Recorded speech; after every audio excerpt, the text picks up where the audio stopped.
ومن أعرض عن ذكري فإن له معيشة ضنكا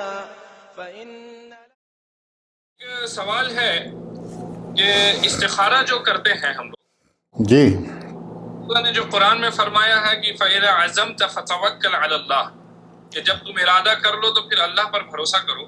تو بعض لوگ جو ہے استخارہ کی نماز کے بعد جو ہے کسی طرح کے خواب میں اشارے یا کسی اور طرح سے اشارے کا انتظار کرتے ہیں. وہ انتظار کریں یا جس کام کا انہوں نے ارادہ کیا وہ اللہ پہ توکل کر کے آگے بڑھ جائیں. جہاں تک اس آیت کا تعلق ہے اور استخارے کے بارے میں جو کتب حدیث میں احادیث ملتی ہیں ان چیزوں کو سامنے رکھا جائے تو وہاں جو ہمارے عموماً معروف ہے، کہا جاتا ہے کہ آپ 2 رکعت استخارہ پڑھیں، دعائے استخارہ کریں، سو جائیں اور پھر آپ کو خواب آئے گا یا آپ کو اشارہ ملے گا، پتہ نہیں وہ لال نیلا پیلا کوئی آپ کو اشارہ ایسی کوئی بات کتب حدیث میں نہیں ہے. نبی اکرم صلی اللہ علیہ وسلم صحابہ کرام کو استخارے کی دعا اس طرح سکھایا کرتے تھے جس طرح کہ کوئی قرآن کریم کی صورت ہو. یعنی اتنی اہمیت ہے استخارے کی اور استخارے کی دعا کی. لیکن ان تمام احادیث میں استخارے سے متعلقہ جتنی بھی احادیث ہیں ان میں سے کسی حدیث میں ہماری نظر میں یہ نہیں گزرا کہ آپ کو خواب آئے گا، خواب میں آپ کو اشارہ ملے گا کہ کر لو، اشارہ ملے گا کہ نہ کرو، آپ کو احساس کچھ اشارے دے گا کہ یہ کام آپ کر لو ہو جائے گا، یہ کام نہ کرو اچھا نہیں ہے. اس طرح کی باتیں کتب حدیث میں نہیں ہیں. نبی اکرم صلی اللہ علیہ وسلم نے ارشاد فرمایا کہ استخارہ کرو، اور استخارے میں بندہ اپنے کام کو اللہ کی سپرد کر دیتا ہے. استخارے میں یہ کلمات موجود ہیں، اللہم ان کنت تعلم ان ھذا الامر، ہے اللہ تو جانتا ہے کہ یہ معاملہ، جس معاملے کے بارے میں استخارہ کر رہا ہے وہ ظاہر ہے کہ استخارہ ان چیزوں میں ہے جو اللہ اور رسول کی طرف سے عائد نہیں کی گئیں، فرض نہیں ہے. یہ استخارہ نہیں ہوگا کہ میں حج پہ جاؤں یا نہیں جاؤں، حج فرض ہو گیا، حج پہ جائیے. یہ استخارہ نہیں ہوگا کہ میں مسجد میں نماز کے لیے جاؤں یا نہیں جاؤں. ان چیزوں میں استخارہ نہیں. استخارہ ہے کہ آپ نے شادی کرنی ہے، کہیں پیغام نگاہ بھیجنا ہے، اب استخارہ کیجئے کہ اس لڑکی سے میں شادی کروں یا نہ کروں. آپ کسی کے ساتھ بزنس میں پارٹنرشپ کرنا چاہتے ہیں تو استخارہ کیجئے کہ میں اس کے ساتھ پارٹنرشپ کروں یا نہیں کروں، حصے داری، شراکت، اس طرح کے کاموں میں ہے یہ استخارہ. تو وہ الفاظ جو ہیں وہ الفاظ بندہ خود کہہ رہا ہے، اللہ تو جانتا ہے کہ میرے اس معاملے میں، میرے اس پیغام نکاح بھیجنے میں، میرے اس آدمی کو پارٹنر بنانے میں اگر یہ میرے لیے بہتر ہے تو اس کام کو کروا دے، اور اگر یہ میرے لیے بہتر نہیں ہے، نقصان دہ ہے، مستقبل میں مجھے تکلیف پہنچے گی تو مجھے اس کام سے بچا دے، اور جہاں میرے لیے خیر ہے مجھے وہاں پہنچا دے اور راضی کر دے. استخارہ میں یہ چیزیں موجود ہیں، لیکن یہ انداز جو ہم نے اختیار کیا ہوا ہے نا کہ سو جائیں گے، پھر خواب آئے گی، پھر نیلے پیلے اشارے ملیں گے، یہ ایسی کوئی بات نہیں ہے. آپ پہلے مشورہ کر لیں، کسی بھی کام کے بارے میں بہتر ہے کہ مشورہ کر لیں. اور معروف ہے ما خواب من استشار، جس نے کسی سے مشورہ کر لیا وہ کبھی نامراد نہیں ہوگا. اور ساتھ ہی فرمایا کہ جس نے استخارہ کر لیا وہ کبھی ناکام نہیں ہوگا.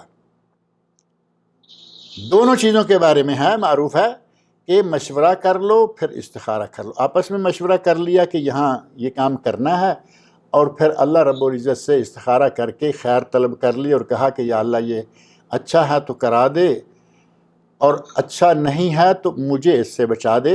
معاملہ اللہ کے سپرد کر دیا.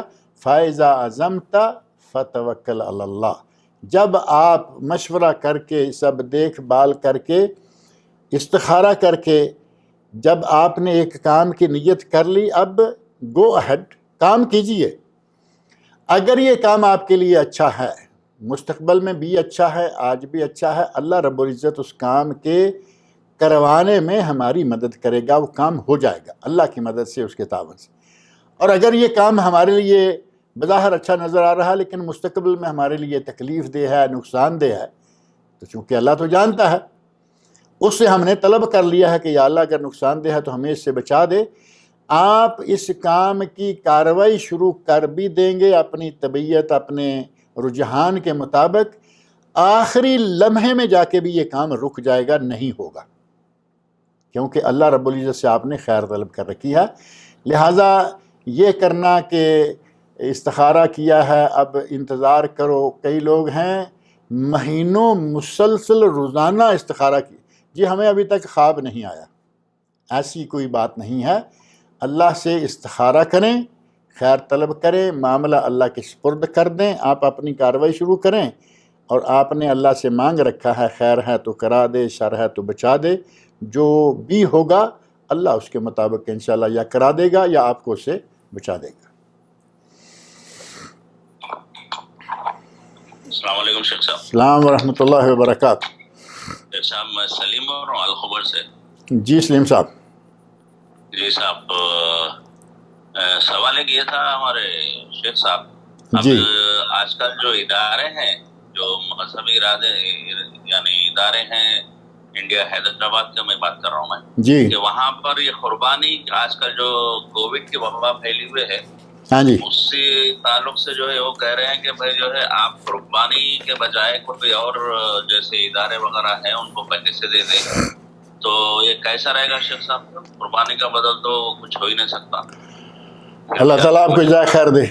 یہ بات میرے علم میں بھی آئی ہے کہ ہمارے پاس اس سلسلہ کا فتویٰ جو عام طور پر آ رہا ہے وہ حیدرآباد سے ہی آتا ہے، حیدرآباد دکن سے، اور وہاں کی بھی جامعہ نظامیہ سے عید کے موقع پر بھی ایک فتویٰ آیا تھا رمضان کے آخر میں، اور اس وقت بھی ایک فتویٰ ان کا گردش کر رہا ہے، اور وہ کہہ رہے ہیں کہ قربانی کی بجائے آپ اپنے پیسے جو ہیں وہ کسی نہ کسی جگہ جمع کرا دیں، جبکہ صحیح بات یہ ہے کہ ہر دین میں قربانی اور نماز یہ دو چیزیں ہر دین میں موجود ہیں، کوئی بھی دین آپ لے لیں، قربانی اور نماز دونوں جگہ موجود ہے، ہر جگہ موجود ہے، اور ان دونوں کا بدل کوئی چیز نہیں ہے۔ اللہ رب العزت نے قرآن کریم میں نماز کا اور قربانی کا دونوں کا اکٹھے ذکر کیا ہے۔ قرآن کریم 30واں سپارہ سورۃ الکوثر، فصل لربک وانحر، چھوٹے سے سورت، سب سے میرا خیال ہے الفاظ اور آیات کے لحاظ سے سب سے چھوٹی صورت ہے، اس میں اللہ فرما رہے ہیں فصل لربک، اپنے رب کے لیے نماز پڑھ، وانحر اور قربانی کر۔ اور سورۃ الانعام کی آیت نمبر 162 میں اللہ رب العزت نے ارشاد فرمایا ہے قل ان صلاتی و نسکی و محیای و مماتی للہ رب العالمین، اے میرے نبی کہہ دیجئے کہ میری نماز، قل کہہ دیجئے میری نماز، میری قربانی، صلاتی و نسکی و محیای و مماتی، میری زندگی اور میری موت سب اللہ رب العزت کے لیے ہیں۔ تو نماز کا اور قربانی کا ذکر جو ہے اکٹھے آ رہا ہے، ہر قوم میں ہے، اور قربانی کا جس طرح نماز کا کوئی بدل نہیں، اس طرح اصلاً قربانی کا بھی کوئی بدل نہیں ہے۔ اور سعودی دارالافتاء جو کہ دنیا کا مشہور دارالافتاء ہے اور قرآن و سنت کے مطابق فتاویٰ صادر کرنے میں مانا ہوا دارالافتاء ہے، اس دارالافتاء نے یہ فتویٰ دیا ہے کہ قربانی سنت مؤکدہ ہے۔ جمہور اہل علم کے نزدیک، اگرچہ احناف کے نزدیک یہ اس سے بھی ایک درجہ بڑھ کر یعنی واجب ہے، اور کہا گیا کہ صدقہ خیرات کرنے سے قربانی کرنا افضل ہے۔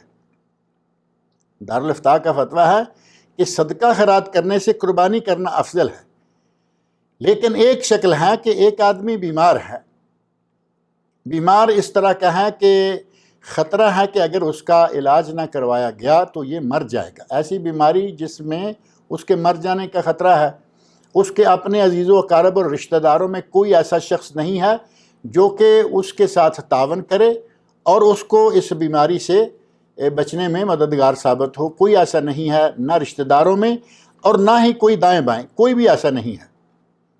ایسی شکل میں ظاہر ہے کہ انتہائی مجبوری کی حالت میں دارالافتاء کا فتویٰ ہے کہ آپ اپنی قربانی کا پیسہ اس کو دے کر اس کا علاج کرائیں تاکہ کہیں وہ مر نہ جائے۔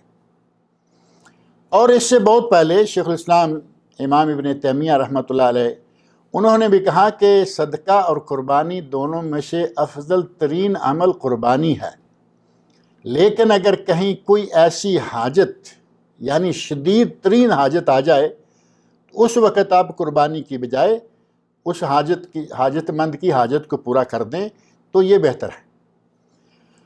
اور علامہ محمد بن صالح العثیمین جو نہ صرف سعودی عرب کے بلکہ تمام عرب ممالک اور اگر یہ کہا جائے کہ تمام مسلمانوں میں معروف ہیں، ممالک اسلامیہ، بلاد اسلامیہ اور مسلمانوں میں معروف ہیں، کیونکہ ان کی کتابیں آج عربی کے بعد اردو میں، انگلش میں، کئی زبانوں میں ترجمہ ہو چکی ہیں۔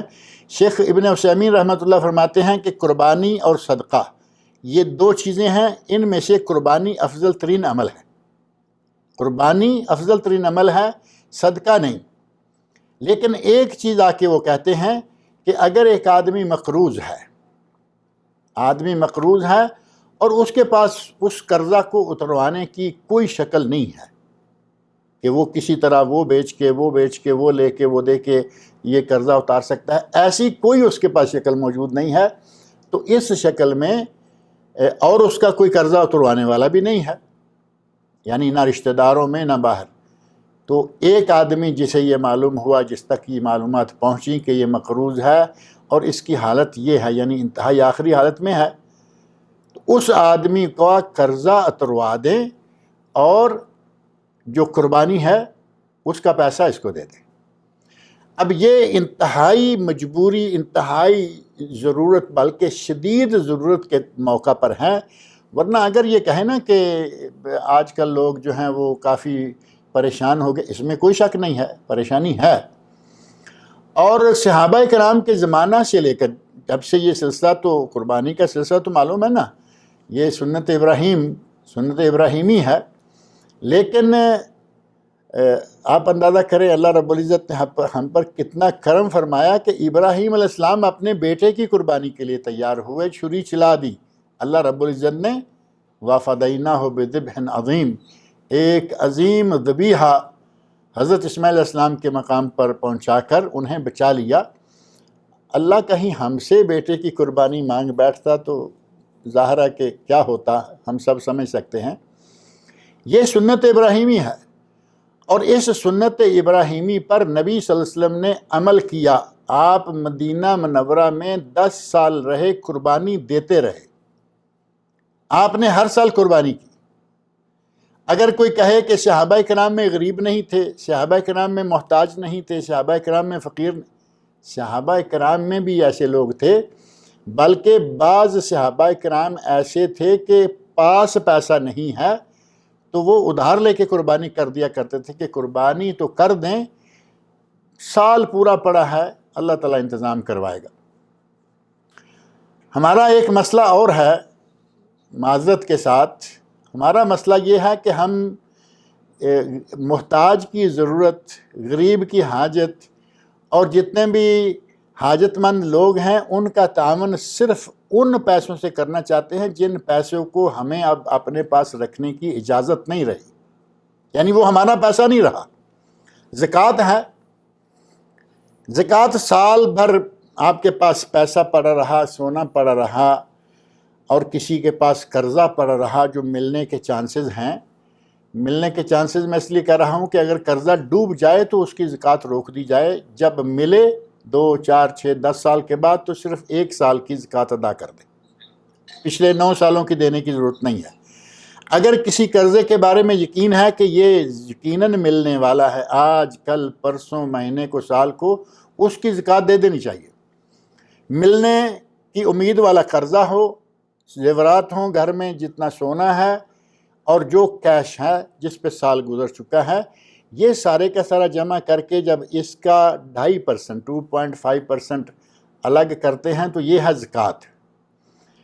یہ اب ہمارا تو پیسہ نہ رہا نا، وہ 10,000 نکلے، 10 لاکھ نکلے، اللہ کے بندے ایسے بے شمار ہیں جن کا لاکھوں میں صرف زکوٰۃ نکلتی ہے، اور بلکہ اس سے بھی زیادہ.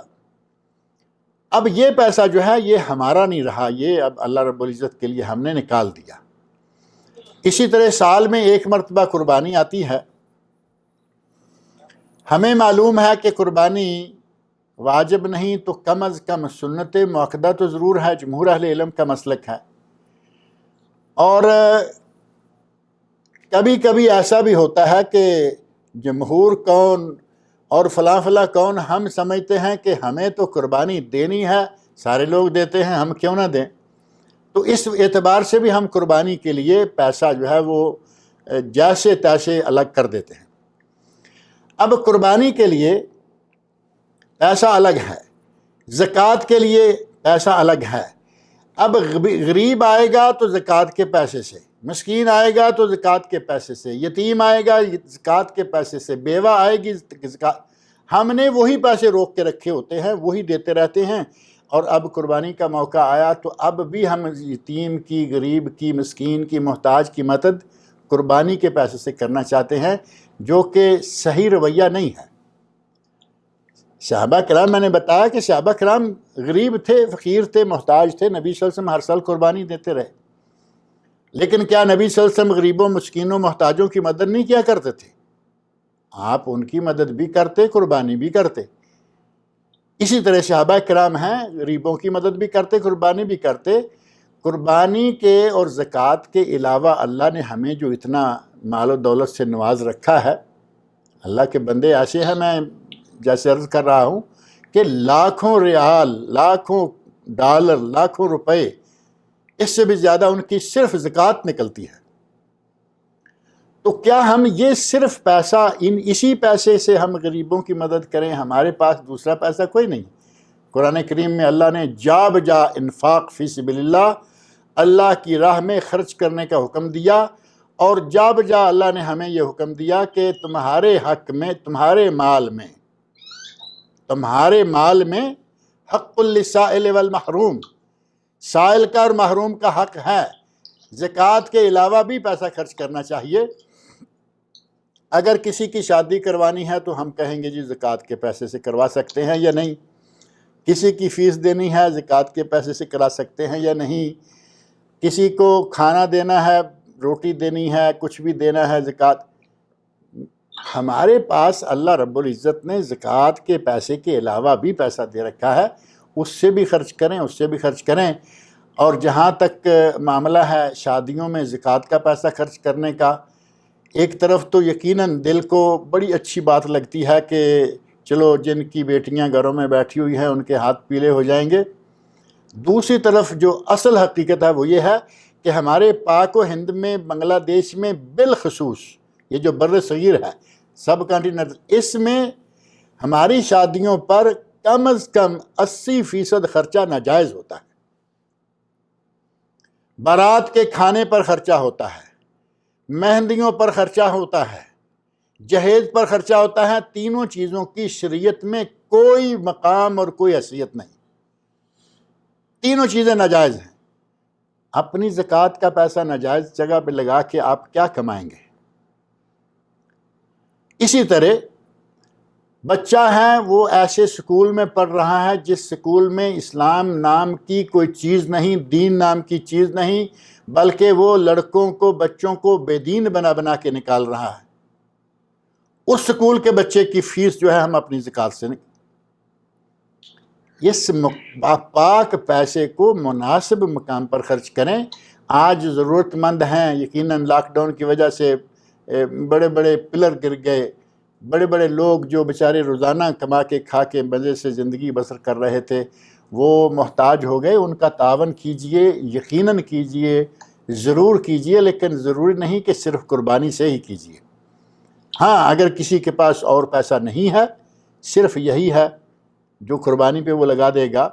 اور اس کے ساتھ جیسا میں نے عرض کیا کہ کوئی وہ مقروض ہے جس کے قرضہ اتارنے کی کوئی شکل نہیں ہے، یا کوئی انتہائی شدید ضرورت مند محتاج مریض ہے جس کی موت کا خطرہ ہے، ایسی شکل میں قربانی کرنے کی بجائے پیسہ وہاں لگا دیں. اور یہ کہ مجموعی طور پر جیسے اس فتوے سے نظر آ رہا ہے جامعہ نظامیہ حیدرآباد دکن کا فتویٰ ہے، وہاں سے تو لگتا ہے کہ وہ مطلقاً ہی کہہ رہے ہیں کہ قربانی چھوڑو، پیسے جو ہیں اس طرف لگا دو۔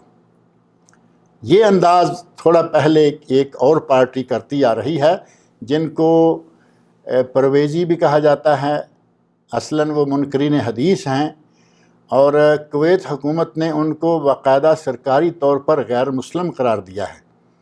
وہ کہا کرتے ہیں کہ یہ ہوم ٹو ہوم سیکریفائس، گھر گھر قربانی، جانور پر ظلم، اور یہ اور وہ، چھوڑو ان کو، غریبوں کی شادیاں کراؤ، یہ کراؤ وہ کراؤ۔ نبی صلی اللہ علیہ وسلم کی احادیث سے لوگوں کو دور کرنے کی وہ کوششیں کر رہے ہیں۔ نبی صلی اللہ علیہ وسلم کی احادیث سے لوگوں کو بہکا رہے ہیں، ورگلا رہے ہیں، دور کر رہے ہیں۔ اور ایک ان کا داؤ یہاں قربانی کے موضوع پہ آ کے چل جاتا ہے کہ قربانی ہے تو اس کو چھوڑو، اور قربانی کی بجائے تم پیسے جو ہیں وہ بانٹ دو۔ قربانی ہے، اس کا بدل کوئی نہیں ہے، لیکن اگر آپ کے پاس اور کچھ نہیں ہے تو یہ 2-3 جگہیں جو میں نے ذکر کی ہے وہاں آپ قربانی کا پیسہ خرچ کر سکتے ہیں۔ جی السلام علیکم شیخ صاحب۔ وعلیکم السلام ورحمۃ اللہ وبرکاتہ۔ شیخ صاحب محمد اسماعیل جدہ سے بات کر رہا ہوں۔ جی اسماعیل صاحب، ایک سوال یہ ہے شیخ صاحب توکل کے بارے میں۔ بعض وقت ایسا ہوتا ہے کہ انسان برہا خالص، یعنی کہ اس کے علم کے مطابق بہترین اس نے توکل کیا ہے اللہ کی ذات کے اوپر، اور آخرکار وہ کام اس کا نہیں ہوا، تو ایسے وقت پہ انسان کو یہ سمجھ لینا چاہیے کہ یقیناً اس کی کوئی بھلائی ہے جو اللہ بہتر جانتا ہے، اسی لیے اللہ نے وہ چیز اس کے نصیب میں نہیں رکھی۔ بالکل یہ صحیح بات ہے، بالکل صحیح بات ہے کہ اگر توکل کیا، استخارہ کیا، اور تمام تر جو آپ کے ہاتھ میں، آپ کے بس میں امور تھے شرعی، وہ آپ نے اختیار کیے، اس کے باوجود کام نہیں ہوا، تو دل میں ملال نہیں آنا چاہیے، آپ کو پریشان نہیں ہونا چاہیے، کیونکہ اب آپ یقین کر لیں کہ یہ کام آپ کے لیے اچھا نہیں تھا، اسی لیے نہیں ہوا، کیونکہ آپ تو پہلے کہہ چکے ہیں یا اللہ تو جانتا ہے، اگر یہ کام اچھا ہے تو کروا دے، اچھا نہیں ہے تو مجھے اس سے بچا دے۔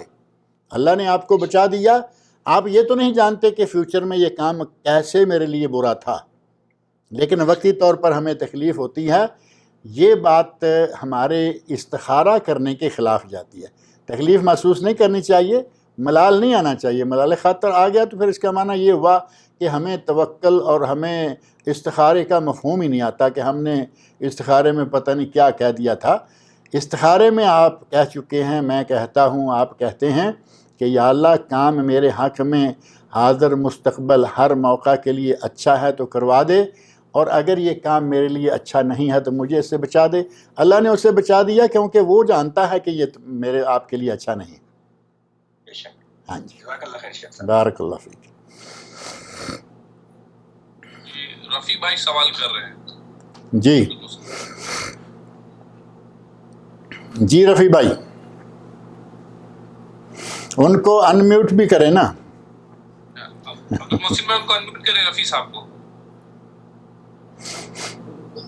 وہ انہی کی طرف سے انمیوٹ کیا جا سکتا ہے، وہ آلریڈی شاید ان کی طرف سے کچھ مسئلہ ہے۔ وہ اچھا اچھا اچھا اچھا، چلیے کسی اور کا سوال لے لیں۔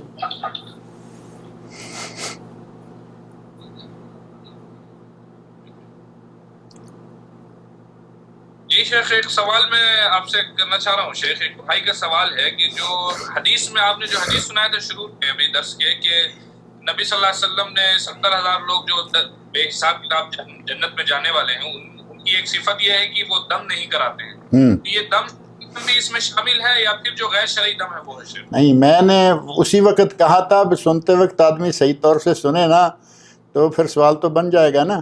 میں نے اسی وقت کہا تھا کہ السلٹ، الٹے سیدھے دم نہ کروائے۔ جو جائز شرعی دم ہے اس کو تو نبی اکرم صلی اللہ علیہ وسلم آپ خود دم کیا کرتے تھے۔ نبی صلی اللہ علیہ وسلم سے زیادہ بلا حساب و کتاب جنت میں جانے والا اور کون ہوگا؟ نبی اکرم صلی اللہ علیہ وسلم اپنے آپ کو دم کیا کرتے تھے، اپنے گھر والوں کو دم کیا کرتے تھے۔ آپ نے دم کرنے کی کئی لوگوں کو ترغیب دلائی۔ جو جائز شرعی قرآن و سنت کی صحیح دعاؤں سے ثابت دم ہے اس میں کوئی حرج نہیں ہے، لیکن جو ناجائز طریقوں سے، غلط طریقوں سے، غلط لفظوں سے دم کرتے ہیں اور اپنا تجربات ہی بیان کرتے چلے جاتے ہیں، ایسے بہت سارے لوگ، بہت ساری باتیں، بہت سارے وظائف، مجرب وظیفہ جس کا نہ قرآن میں ذکر ملے گا نہ حدیث میں، کہیں گے جی مجرب وظیفہ آپ کا یہ کر دے گا، وہ کر دے گا، اس طرح کی ساری باتیں جو ہیں وہ نہ ہوں۔ اگر جائز اور شرعی دم ہے تو وہ انشاءاللہ تعالی وہ اس سے خارج نہیں۔ جی السلام علیکم ورحمۃ اللہ وبرکاتہ شیخ صاحب۔ وعلیکم السلام ورحمۃ اللہ وبرکاتہ۔ جی میں رفیع بات کر رہا ہوں شیخ صاحب جدہ سے۔ جی فرمائیے رفیع صاحب۔ جی میرے 2 سوال ہیں شیخ، ایک کر کے کر لیں۔ جی پہلا سوال یہ ہے شیخ، جو ہے ایک ہمارے مطلب بھائی ہیں، تو ان کو مسلسل جو ہے مطلب ناکامی یعنی کہ ملتے جا رہی ہے، جہاں بھی وہ کاروبار کرے وہاں پہ نقصان، جہاں بھی وہ ہجرت کرے وہاں پہ نقصان، اور کچھ بھی کہیں بھی نوکری کرے وہاں پہ دھوکہ۔ تو بہرحال ان کو کافی یعنی کہ زندگی جو ہے نا ایک دم کافی معاشی جو ہے حالت سے وہ بہت متاثر ہیں۔ تو ویسے لوگوں کا یعنی کہ مطلب کیا ان کو نصیحت ہم کر سکتے ہیں شیخ؟ کیا ان کا ایمان ہونا، یہ کیا کیسا توکل ہونا چاہیے تاکہ ان کے جو ہے نا حالات میں آپ کی بات کو سمجھ گیا ہوں، آپ پوری اس کے حالات زندگی چھوڑیں۔ ایسا آدمی جو دیکھ رہا ہے کہ میں جو قدم اٹھاتا ہوں وہ الٹا پڑتا ہے، جہاں جاتا ہوں بے سود پلٹنا پڑتا ہے، جو کام کرتا ہوں اس میں نقصان ہوتا ہے، تو اس کا معنی یہ نہ لے کہ وہ نعوذ باللہ اللہ اس کے خلاف ہو گیا ہے۔ وہ ایک جو سب سے پہلا اہم کام ہے وہ اس کو اختیار کرے کہ وہ کوئی بھی کام کرنے سے پہلے استخارہ ضرور کر لے۔ ہمارے عموماً ایسا ہوتا ہے کہ استخارہ جانتے نہیں، استخارہ کرتے نہیں، اور جب ایسا ہوتے چلا جاتا ہے تو پھر ظاہر ہے کہ انسان ہیں پریشان ہو جاتے ہیں کہ یہ کیا ہوا۔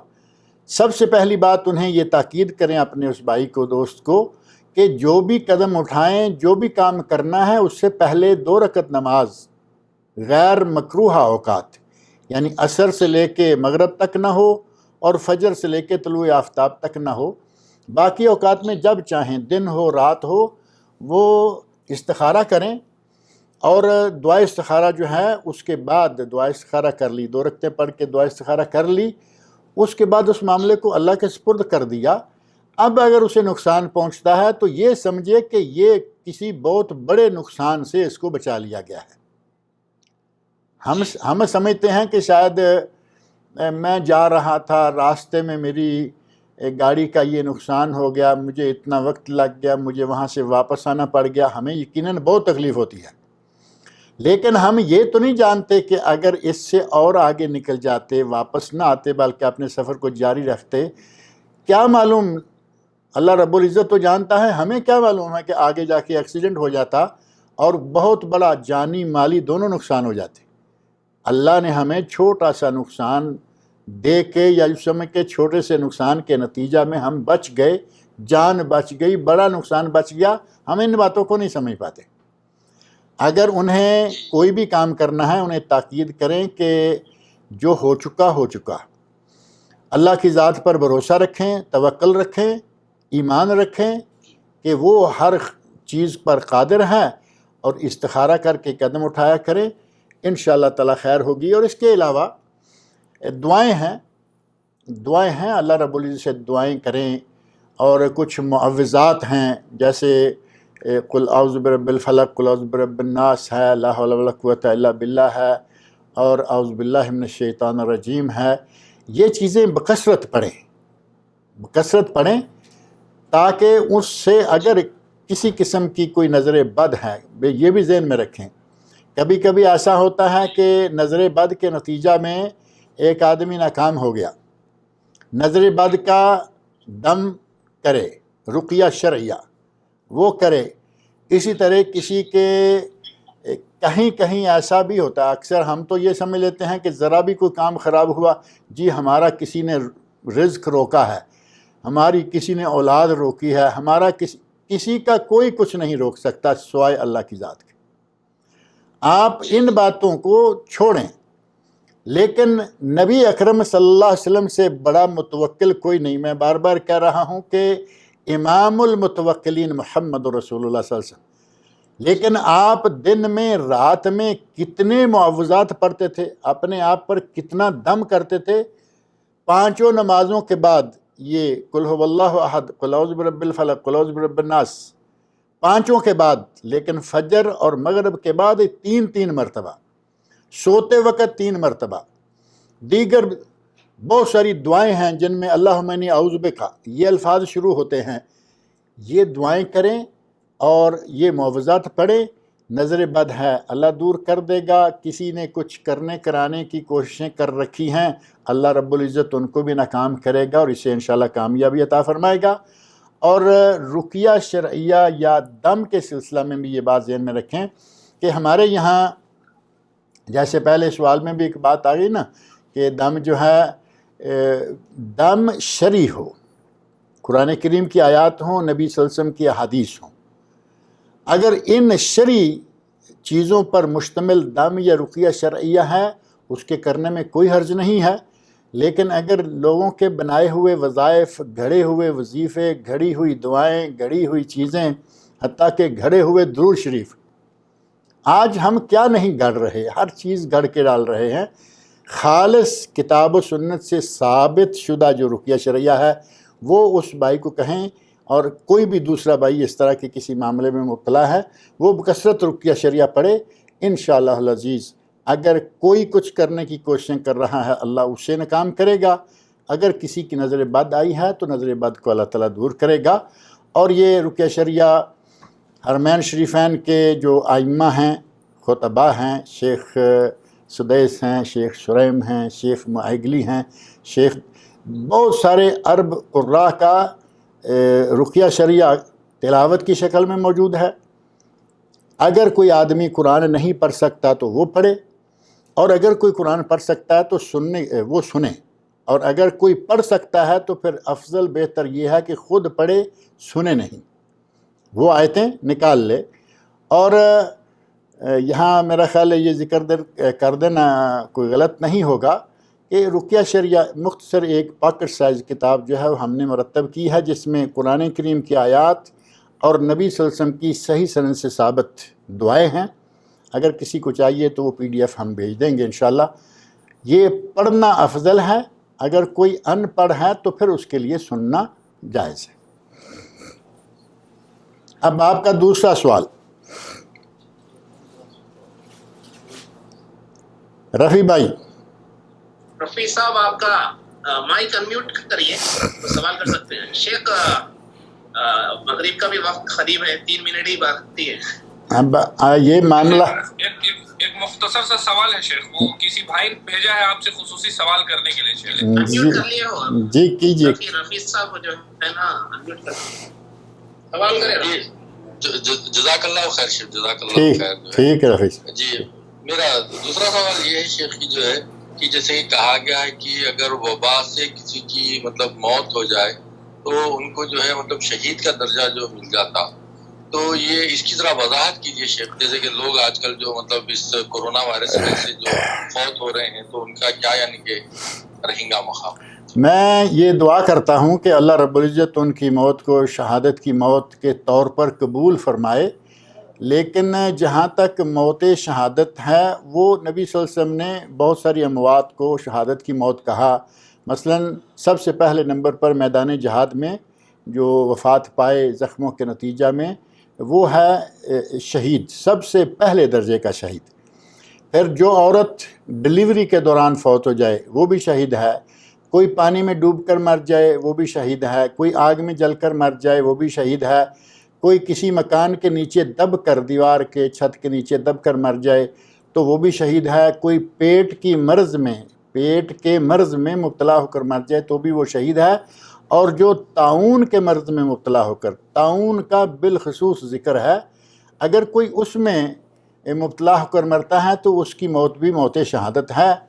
یہ تو حدیث میں باتیں موجود ہیں، لیکن کرونا وائرس یا کسی عام بیماری کے سلسلہ میں مرنے والا آدمی جو ہے اس کے مرنے کے طریقہ کو یا اس کے مرنے کی موت کو، اس کی موت جو ہے اس کو کہا جائے کہ وہ شہادت ہے۔ اس موضوع پر کوئی حدیث میرے ذہن میں نہیں ہے، لیکن میری دعا ہے کہ اللہ تعالیٰ ان کی موت کو شہادت کی موت کے طور پر قبول فرمائے۔ جی فیضان صاحب، جو سوال آپ کہہ رہے تھے کوئی؟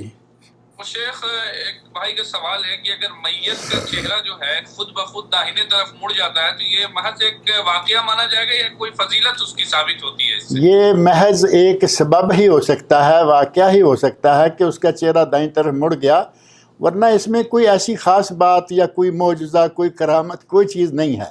ایسا کبھی ہو سکتا ہے کہ کسی جھٹکے کے نتیجہ میں یا کسی بھی وجہ سے اس کا چہرہ دائیں طرف مڑ گیا، اچھی علامت کہہ سکتے ہیں، لیکن یہ کوئی ایسی خاص فضیلت والی بات شمار کیا جائے تو اس کے بارے میں کوئی چیز نہیں ملتی۔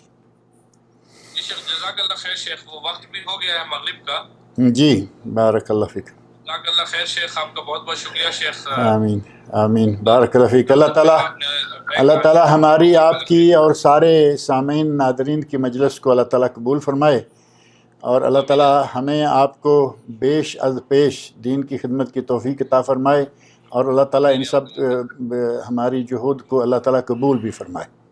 بارک اللہ فیکم و جزاکم اللہ خیر۔ السلام علیکم ورحمۃ اللہ وبرکاتہ۔